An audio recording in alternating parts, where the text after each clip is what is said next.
এবং শাকিব খান এই মুহূর্তে এখন যে টাকাটা নিয়েছেন সেটাও একটা হিউজ অ্যামাউন্ট। কিছু কথা না বললেই নাই, কেন আমরা শাকিব খানকে টাকা দিব না?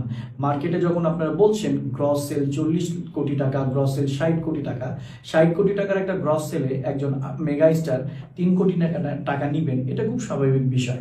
কিন্তু আসলে শাকিব ভাইয়ের জন্য এক্সপেরিমেন্টাল কোনো প্রজেক্ট করা ঠিক হবে না, তাকে নিয়ে তার মতো কমার্শিয়াল ফিল্ম করতে হবে। কারণ এই সময় ফিল্মের বিজনেসটা যেভাবে গ্রো করছে সেটাকে সবারই সাপোর্ট করা উচিত। শাকিব খান মেগা স্টার, আমরা স্বপ্ন দেখি উনি এখন 3 কোটি টাকা নিয়েছে, পরবর্তী যে কোনো ছবিতে 5 কোটি টাকা নিলেও সেটা অবাক হওয়ার বেশি কিছু নেই। শাকিব ভাইদের বলবো আপনারা ধৈর্য ধরুন, নতুন খবর আসছে। এবার পরিচালক অনন্য মাহমুদ তার নিজ পেজ থেকে একটি ভিডিও আপলোড দেয়, যেখানে সে বলে মেগাস্টার শাকিব খানকে নিয়ে যে বর্তমানে শাকিব খান যে 3 কোটি টাকা পারিশ্রমিক নিচ্ছেন, আমি মনে করি এটাও কম। কারণ তার মুভি এখন যে পরিমাণে ব্যবসা সফল হয়, তার কাছে এই 3 কোটি টাকা কিছুই নাই।